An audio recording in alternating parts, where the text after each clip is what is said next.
the Shy. Shout out to all the Shy fans. I hope y'all having a blessed and wonderful day today. So this episode was called Guilt, Viral Videos, and Ass Whuppings. And this episode was just that. Enough said. So let's get into it. First, I want to talk about baby boy, aka Emmett. So when this episode opens up, Emmett is at the chicken shack putting on for the customers. And Emmett is in his element.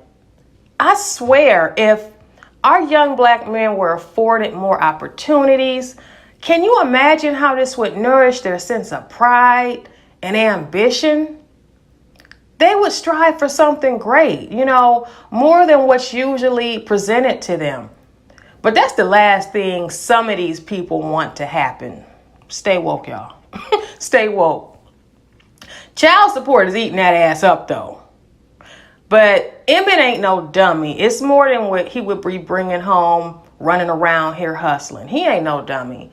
And if you're a real man, it feels good being able to provide for your children and not have to worry about your baby mamas bitching all the damn time. Peace is priceless. I'm going to say it again for the people in the back. Peace is priceless. Now, I told y'all Emmett was going to bust up this whole pedophile ring. I told you. So Emmett sees Keisha's boyfriend, Pretty Ricky, what they called him, down at the chicken shack with another teenage girl, and he is not having it. So he and Brandon team up with Reg to rough Ricky up a little bit and scare him away from these girls. Call it what you want, but it's nice to have some head busters that's trained to go. It is nice to have some head busters trained to go on your team. So the 63rd Street mob beat that ass, and Pretty Ricky was crying in the damn street. Nobody cares. You brought this on yourself. You brought it on yourself. So Emmett is able to rekindle his relationship with Keisha since Pretty Ricky is out the picture. It's crazy how men get some act right when another man comes in the picture. It's like a fire gets lit up underneath their ass. This little second time around scenario may be short-lived because, as I suspected, Emmett didn't strap up and Tiffany is pregnant. And Emmett is just getting his shit together. And this is the last thing that Emmett or Tiffany needs right now. So I gotta hand Emmett the L on this one. I mean, how many babies do you need to have before you start protecting yourself?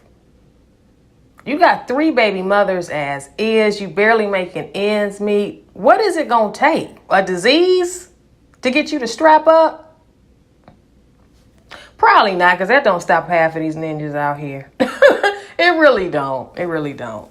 So let's talk a little bit about Detective Toussaint. Detective Toussaint is hell bent on tying Brandon into this investigation. And I'm like, back. Give him 50 feet. Shit.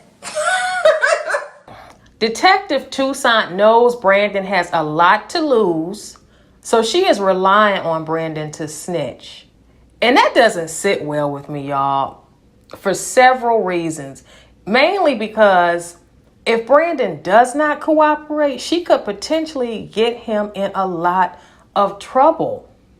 And she knows that Brandon is not really gang affiliated or a criminal. So the fact that she is willing to jeopardize his livelihood like this for this investigation shows how dirty she is. That doesn't sit well with me. And that's those blurred lines. Are you really for the people? Are you for the boys in blue, or are you just for your damn self? It really makes you wonder. Duda said something very profound. He said, I'm helping my people become free. Who is really for the people? Detective Toussaint, who represents corruption, or Duda, who represents corruption? At least Duda is investing in the people, albeit it would be tying Brandon to a life of crime, but The police have the potential to do the same damn thing. So I can't call it. I can't call it, y'all. So later in the episode, we find out that Detective Toussaint's son, Tristan, has been attacked at the Juvenile Temporary Detention Center. And I used to work there, y'all, so I know it is off the hook. Trust me.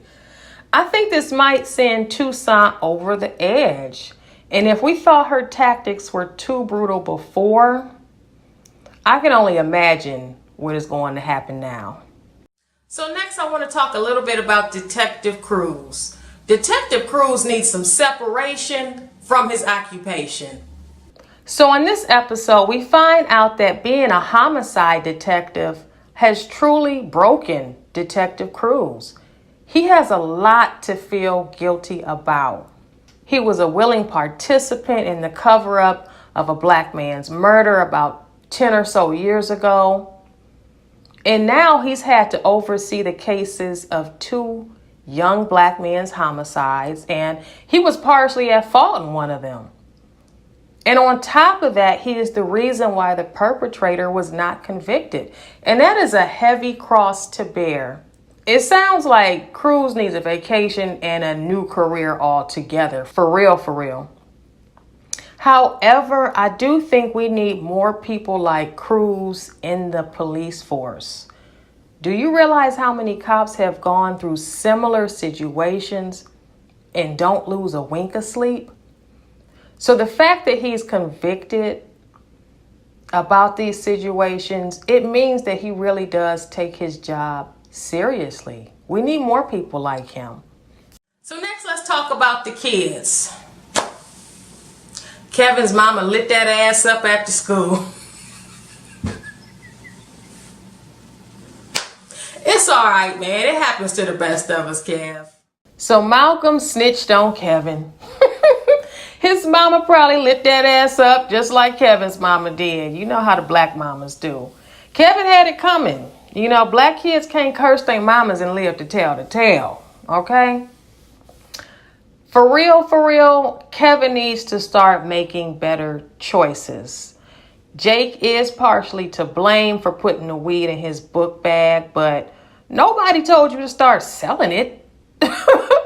What are you doing? You have too much going for you. Jake is a solid dude, though. You know, he tells Kevin to tell the truth. He's willing to take the fall. And a lot of kids wouldn't put themselves on the line. So Jake is loyal. He's a good dude. So later in the episode, Brandon hears about what happened and he goes to see Kevin. And this is why positive male figures are so important. Brandon got Kevin all the way together. He told Kevin that he is doing shit that he does not have to do. You have a stable home, food on the table, clothes in the closet, and a caring mother. Do you realize how many children would rather be in your shoes? I bet one of them is Jake, for that matter. So stop worrying about what other people think. The only way you are a sellout is if you choose trying to fit in over what is best for you. You got to break it down to these kids. You really do, or they will throw their whole lives away trying to be cool. So let's talk about Papa. That's my little dude. Papa is advocating for the school. He wants to know where the money at. And I'm with you, Papa. Where is the damn money at? You know, taxes go up every year, but the teachers are always on strike and the schools are in deplorable conditions. So Papa's speech went viral and the girls at the school are trying to get in where they fit in.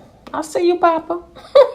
They want to hang out with Papa and Jake, but Kevin is off limits because he got a girl now, Miss Maisha. And Kevin, as usual, is so worried about what his homeboys think. He messed around and said he only kissed Maisha because he felt sorry for her. And she overheard it. You got to be more careful. So, Kevin, I want you to come hold this L. Now you done lost your girl. So let's talk about Cooter Brown, a.k.a. Can't Get Right, a.k.a. Ronnie. So in this episode, Detective Cruz gave Ronnie a DUI and now he is sitting in the holding tank. And Detective Cruz is on Ronnie's ass. Not only because he wants to right his wrongs, because he is partially to blame for blowing Coogie's homicide investigation, but also because Ronnie is just a danger to himself and the community. So later on in the episode, Tracy bails Ronnie out of jail and we find out that Shantae, which is Jason's baby mother, has not only pushed Ronnie away, but her away as well. She is going to be moving down south to get some help with the baby from her family. And can you blame her? Tracy is still grieving and she hasn't really stepped up to the plate, and Ronnie hasn't shown her that he is responsible enough to help with the baby. Who can blame her? Ain't no help there. Ronnie attempted to go to an Alcohol Anonymous meeting, but he left. So at this point, I don't think he really wants the help yet. And for that reason, he needs to be off the street. You can't keep running around terrorizing the villagers until you get your shit together. And that's on period. So that was The Shy. This episode was alright. It was alright. It wasn't giving us too much. Y'all let me know what y'all thought about this episode down in the comments. Do you think that Kevin is going to attend the Northside Academy? Do you feel that Emmett and Tiffany are going to keep that baby? I sure in the hell hope not. But for real, I hope not. And finally, do you think that Brandon is going to go down with the rest of the 63rd Street gang? Again, I hope not. I sure hope not. But yeah, thank you so much for watching. Make sure you subscribe if you like the content, and I will see you next time.